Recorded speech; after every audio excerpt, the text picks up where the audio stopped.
حياكم الله اصدقائي، شلونكم؟ شو اخباركم؟ طبعا اليوم احنا تواجدنا بمستشفى العلويه للولاده، لكن اللي بهرني اكثر دخلت الى الخدج.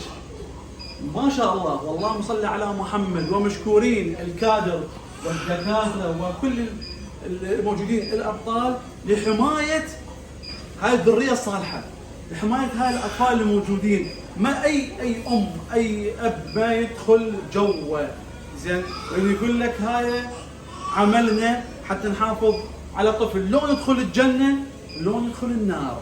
لكن راح تشوفون اليوم الخدج، اللهم صل على محمد وآل محمد، ما شاء الله.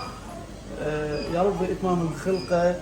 شوفوا الطفل اول من يولد، لكن هاي احنا نقول تصير اكو شغلات مثلا تنفس ضيق بالرئه او شيء، وان شاء الله حالته تصير جيده، من بعدها يروح بحضن امه وبحضن ابوه ويفرحون. اما اكو حاله نادره دكتور قال لي هي هاي الحاله، اللي هي حاله هاي تشوه خلقي، شكله مثل ما قلت شكل اداء السمكه.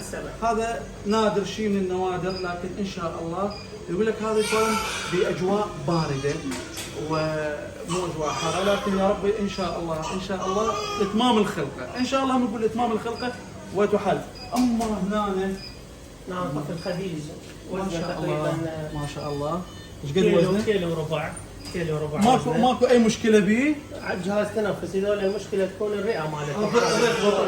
زين، هنا شنو؟ هذا طفل كامل مثل ما تشوفوا، الوزن تقريبا ما شاء الله 4 كيلوات، بس اللي دخل اريد بس عسر تنفس بسيط، فاحنا ندخله مراقبه ساعه ساعتين مثل ما تشوفون الاكسجين وكذا، نسحب له الافرازات تدفئه لين هاي هنا. زين دكتور اقدر حتى بس طبعا انا صار عندي الفضول هيك هذا الطفل، انه ما اعرف يمكن انا لين ابو مريت بهاي الحاله وشفت انه من اجى ابني وهم دخل الى الخدج، هسه ما اعرف لازم اكتب شو طيب.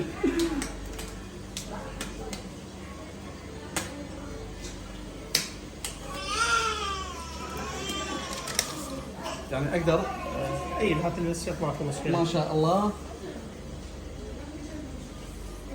ما شاء الله ما شاء الله، اللهم صل على محمد وآل محمد، ما شاء الله.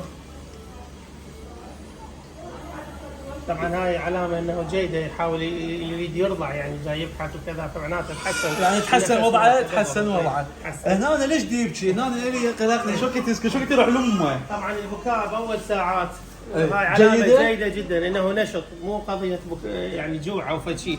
فاحنا من العلامات اللي نقول الطفل الحمد لله اموره جيده استقرت، يبدا بالبكاء، ما شاء الله، هذا نشط معناته. ما شاء الله. وهسه يمكن اذا نحاول ان نعطيه نرضعه بالسرنجه طبيعي، راح تشوفه المفروض ياكل ويبحث عن الام حاله. ليش تبكي؟ ولد هذا من الاسوار طبعا قدام نعرفه، الاسوار اذا ازرق فمعناته هذا ولد يعني، ولا وردي بنيه، مع هذا احنا خاف يعني نفتح بنقدر.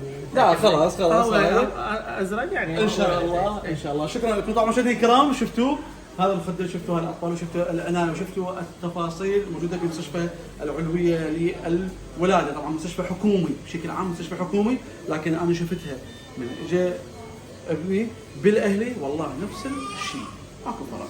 شكرا لكم، حياكم الله مشاهدينا الكرام، شكرا لمشاهديني وشكرا لاصدقائي. راح تشوفون هاي الجوله بداخل مستشفى العلويه.